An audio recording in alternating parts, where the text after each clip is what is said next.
नमस्कार, Asian public TV में आपका स्वागत है। मैं हूं डॉक्टर शिशिर उपाध्याय। नेशनल खबरों में चुनावी खबरें अधिक हैं। दिल्ली की खबर से हम शुरू करते हैं। दिल्ली के मुख्यमंत्री अरविंद केजरीवाल ने भजनपुरा में रोड शो किया। उन्होंने उत्तर पूर्वी लोकसभा क्षेत्र में INDIA के कांग्रेस प्रत्याशी कन्हैया कुमार के समर्थन में रोड शो किया। केजरीवाल ने कहा, श्री राम और बजरंग बली के जयकारे लगाते हुए कहा कि अच्छे दिन आने वाले हैं और मोदी जाने वाले हैं। दिल्ली के CM ने कहा कि 4 जून को देश में इंडिया गठबंधन की सरकार बनने जा रही है। मोदी देश के राजा हैं और देश की जनता महंगाई और बेरोजगारी से बहुत परेशान है। देश के प्रधानमंत्री दिल्ली वालों की फ्री बिजली व इलाज, मोहल्ला क्लिनिक, स्कूल बंद करना चाहते हैं, इसलिए उन्होंने मुझे जेल में डाल दिया। रोड शो के दौरान केजरीवाल ने कहा कि उनके ऊपर बजरंग बली की कृपा है। बजरंग बली ने चमत्कार किया। मोदी ने तो पूरी कोशिश की मुझे अंदर रखने की। मेरी छोटी सी मेरी पार्टी है और दिल्ली पंजाब में सरकार है। प्रधानमंत्री तो शक्तिशाली हैं, पूरे देश के राजा हैं, फिर उन्होंने मुझे जेल क्यों भेजा। आम आदमी पार्टी आप की नेता आतिशी ने कहा है कि 4 जून के बाद इंडिया गठबंधन की सरकार बनेगी। उन्होंने कहा कि सरकार बनाने के बाद इलेक्टोरल बॉन्ड घोटाला मामले में भारतीय जनता पार्टी के कई नेता और ED के अफसर जेल जाएंगे। आतिशी ने कहा कि कुछ दिनों पहले मनीष सिसोदिया की जमानत याचिका को हाईकोर्ट ने खारिज कर दिया था। हम इस फैसले का सम्मान करते हैं और लेकिन हम सम्मानपूर्वक इससे असहमत हैं। हम लोगों के खिलाफ सुप्रीम कोर्ट जाएंगे। यह तथाकथित शराब घोटाला एक राजनीतिक षड्यंत्र है जिसे भारतीय जनता पार्टी ने रचा है। आतिशी ने कहा कि जब भारतीय जनता पार्टी दिल्ली या पंजाब में आम आदमी पार्टी को हराने में सफल नहीं हुई तो यह षड्यंत्र रचा गया है। ED और CBI के जरिए इस षड्यंत्र को रचा गया है। 2 साल से इसकी जांच हो रही है। 500 से ज़्यादा अधिकारी इसमें लगे हुए हैं। 1000 से ज़्यादा छापेमारी की गई हैं।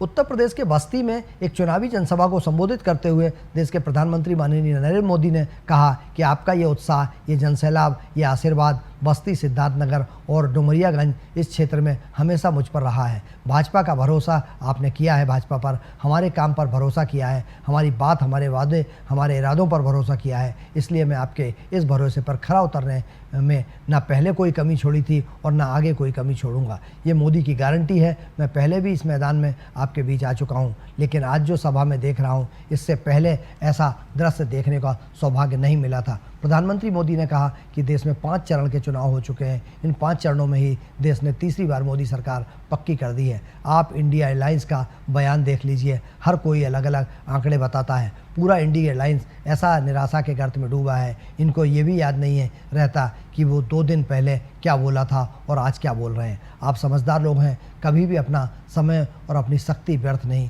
जाने देते हैं। उत्तर प्रदेश के मुख्यमंत्री योगी आदित्यनाथ ने जौनपुर में चुनावी जनसभा को संबोधित करते हुए विपक्ष पर जोरदार हमला किया है। योगी ने कहा है कि अब तो समाजवादी पार्टी और कांग्रेस की स्थिति यह है कि जब वे सत्ता से कोसों दूर हैं तब वे अपने नेता का सम्मान नहीं कर पा रहे हैं। रोज़ भगदड़, रोज़ अराजकता, रोज़ मारपीट। जब ये सत्ता में रहे होंगे तब इन्होंने उत्तर प्रदेश की जनता का खून कैसे चूसा होगा, जैसे शोषण किया, कैसे शोषण किया होगा, ये किसी से छिपा नहीं है। लोकसभा चुनाव के 5 चरणों के माध्यम से भाजपा 400 पार के लक्ष्य को प्राप्त करने के लिए तेजी से अग्रसर है। उन्होंने कहा कि भारत में जहां 80 करोड़ जनता में खाद्यान्न वितरण किया जा रहा है, वहीं पाकिस्तान की 30 करोड़ की आबादी दाने दाने के लिए मोहताज है। उन्होंने कहा कि 5 चरणों में अब तक हुए चुनाव में भाजपा 400 के लक्ष्य की तरफ बढ़ रही है, जिसमें जौनपुर की दोनों सीट भी शामिल हैं। मुख्यमंत्री प्रत्याशी कृपाशंकर सिंह के समर्थन में आयोजित जनसभा को संबोधित कर रहे थे।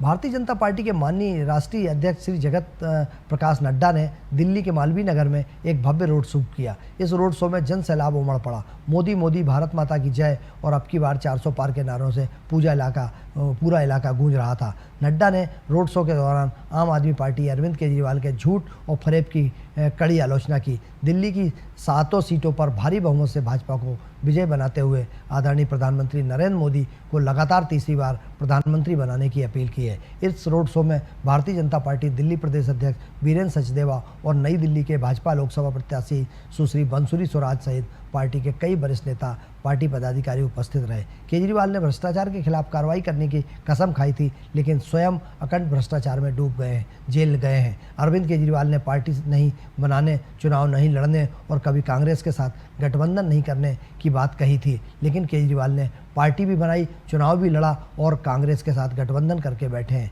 महिलाओं के सम्मान की बात करने वाले केजरीवाल ने अपने ही घर में अपनी ही पार्टी की महिला राज्यसभा सांसद के साथ मारपीट करवाई है।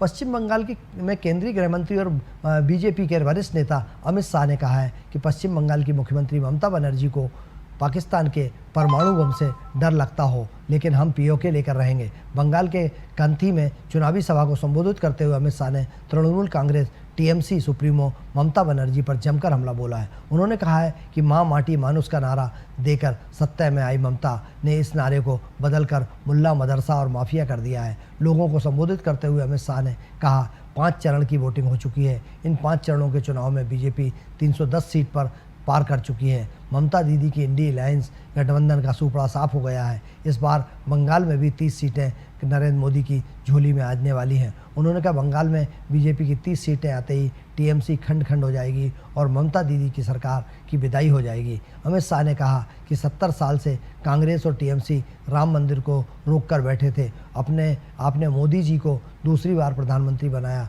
उन्होंने 5 साल में ही केस भी जीता, भूमि पूजन भी किया और 22 जनवरी को प्राण प्रतिष्ठा भी कर दी। उन्होंने कहा कि प्राण प्रतिष्ठा का निमंत्रण ममता दीदी को भी दिया गया था, अगर वो प्राण प्रतिष्ठा में अयोध्या नहीं गई। एशियन पब्लिक टीवी पर नेशनल खबरों में फिलहाल इतना ही। आप बने रहिए एशियन पब्लिक टीवी पर। मुझे दीजिए इजाज़त। नमस्कार।